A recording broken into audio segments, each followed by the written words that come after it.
जैसे हमने coulomb law में पढ़ा कि हमें निकालना था force between two point charges, तो वैसे ही यहाँ पर भी फोर्स निकालनी है, पर है ड्यू टू मल्टीपल चार्जेस।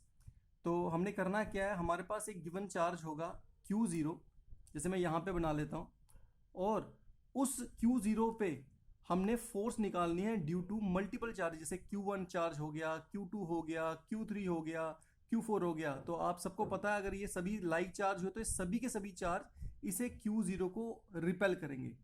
तो सुपरपोजिशन प्रिंसिपल यही कहता है कि भाई बताओ, अगर आपके पास Q1, Q2, Q3 से लेकर Qn तक टोटल चार्जेस हैं, मल्टीपल चार्जेस हैं, तो उन सबकी टोटल फोर्स Q0 पे कितनी लगेगी।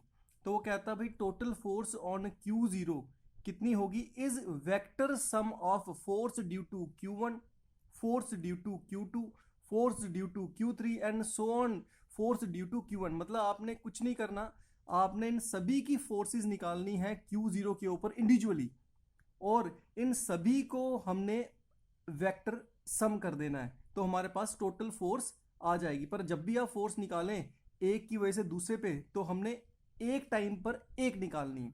चलो हम इसको स्टेटमेंट के हिसाब से समझे, तो हम बोलेंगे स्टेटमेंट इसकी ये कहती है, force on any charge due to a number of other charges at rest is the vector sum of all the forces on that charge due to other charges but taken one at a time। अब इसकी diagram कैसे बनाएं, क्योंकि हमने देखा है कि diagram कई बार बच्चों से गलत बन जाती है। तो हम एक काम करें, हम एक पॉइंट रख लेते हैं जिसको हमने टेस्ट चार्ज बोला, और उस पर एरो लगाएं। एक यूं लगा दिया, एक इस तरह लगा दिया, एक ये लगा दिया। तो अब इसके बाद इसे आप रखें, ये Q1 है, इसे बोलें ये Q2 है, इसे बोलें ये Q3 है, और यहाँ पे कहीं पॉइंट लगा दें ये Qn है, सो ऑन करके। और अब Q0 Q1 को अगर हम यहाँ पे जोड़ें तो ये आएगा मेरे पास R1, Q2 को हम जोड़ें तो ये मेरे पास क्या आएगा R2, और ये जो Q0 था जिसको मैं टेस्ट चार्ज भी कहता हूं, अगर इसे मैं जोड़ूं तो ये मेरे पास आना था R0, और ये आएगा मेरे पास R3। इसे इस तरह करके आप डायग्राम से ड्रॉ कर सकते हो। अगर आप बोले मैं एक बार फिर डायग्राम बनाकर देता हूं आपको, तो आपने डायग्राम कैसे बनानी है, क्योंकि बार बार कोशिश करने पर ही ये सही डायग्राम बन पाती है। तो आप रखें पहले टेस्ट चार्ज Q0, और मैंने कहा कि एक एरो यूं लगा दें और एक एरो इसका यूं लगा दें। तो ज़्यादा बनाने की ज़रूरत नहीं, एक को बोलें Q1, एक को बोलें Q2, और अगर आपने एक और बनाना है तो चलो यहाँ पर भी एक बना दें एरो, तो जिसे बोले आप Q3। फिर इसके बाद इनके पोजीशन वेक्टर बनाएं, जैसे Q0 का position vector is equal to R0, Q1 का इज इक्वल टू R1, तो Q3 का इज R3, और Q2 का इज इक्वल टू R2, और यूं करके सो ऑन यहां पे आप Q1 लगा सकते हैं। अब हमारे पास आता है कि भाई हम इसे निकालें कैसे। तो जैसे स्टेटमेंट ने कहा, तो पहले हम एज्यूम कर लें कि suppose there are charges Q1, Q2, Q3 and so on Qn are situated at points with position vector, Q1 के लिए R1, Q2 के लिए R2 and so on Qn के लिए Rn। तो अब हमने निकालना है क्या, टोटल फोर्स। तो हम निकालेंगे total force F0 on test charge, क्योंकि जिस पे हमने फोर्स निकालनी है, जिसको गिवन चार्ज भी कहता हूं, इसको मैं टेस्ट चार्ज करके रिप्रेजेंट करता हूं। किसकी वजह से टोटल फोर्स निकालनी है, due to all other charges. तो कितनी फोर्स आएगी total, total force F0 is equal to भाई force on Q0 due to Q1 plus force on Q0 due to Q2 plus force on Q0 due to Q3 and so on force on Q0 due to Qn। तो ये आपके पास formula आता है according to superposition principal.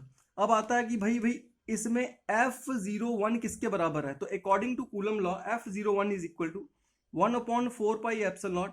अब जैसे वहां पे Coulomb law में वेक्टर फॉर्म में हमने पढ़ा था, अगर यहाँ पे F12 था तो हमने लिखा था यहाँ पे Q1 और Q2, पर यहाँ पे F01 है तो यहाँ पे Q0 और Q1 अपॉन, और वहां पे हमने देखा था वेक्टर फॉर्म में भी जब हमारा यहाँ पे 1 2 था तो यहाँ पे 2 1 लगा था, यहाँ पे 0 1 का लगेगा 1 0 स्क्वायर एंड यहाँ पे आएगा 1 0 का यूनिट वेक्टर। तो ये आ गया मेरे पास F01 की वैल्यू। तो F02 की वैसे आएगी 1/4πε0 Q0 Q2 upon Q20 square, sorry यहाँ पे आएगा R20 स्क्वायर और R20 unit vector and so on. आपके पास आएगा F0n that is equal to 1/4πε0 Q0 Qn upon Rn0 square Rn0 unit vector. तो आपने करना है कि आपने सिर्फ इसको इसमें पुट करना है इन इक्वेशन नंबर 1। तो मेरे पास आएगा total force is equal to, जब आप इन सबको इधर वैल्यू को पुट करेंगे तो आपको पता दिख रहा है यहाँ पे 1/4πε0 इन सबके पास है और Q0 भी इन सबके पास है, तो वो आपका कॉमन निकल जाएगा। क्या निकलेगा कॉमन? Q0/4πε0 इसका कॉमन निकल जाएगा इन टोटल में, और इसके पास क्या बचेगा जब इसका मैं ये सब कॉमन ले लूंगा प्लस करके, ये बचेगा Q1/R10 का square R10 unit vector plus Q2/R20 का square R20 unit vector and so on Qn/Rn0 का स्क्वायर Rn0 यूनिट वेक्टर। तो ये हिस्सा करके आएगा। अब इसे मैं सिग्मा की फॉर्म में भी लिख सकता हूं, तो मैं इसे कैसे लिख सकता हूं? मैं बोलूंगा इसे F0 vector is equal to Q0/4πε0 सिग्मा I is equal to 1 to n। क्यों I? तो मान लीजिए यहां पर क्या चीज है जो बदल रही है, उसे मैं रिप्रेजेंट करूंगा I के साथ। तो दिख रहा है मुझे यहां पर ये R10 20 30 40 n0, इसका मतलब यहाँ पे जो नेक्स्ट क्वांटिटी 0 तो सेम रह रहा है, पर आपका ये 1 2 3 4 बदल रहा है। तो आप लिखेंगे इसके R जो बदल रहा है उसे I लिखें, I0 का यहाँ पे R का स्क्वायर। वैसे ही सेम यूनिट वेक्टर के साथ 1 0 2 0 3 0 यूं करके यहाँ पे भी I0 और ये यूनिट वेक्टर।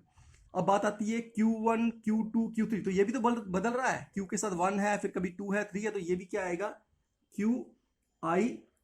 और इस तरह जो आपके पास ये फॉर्मूला आता है, ये आपका एक जनरल फॉर्मूला आता है किसका?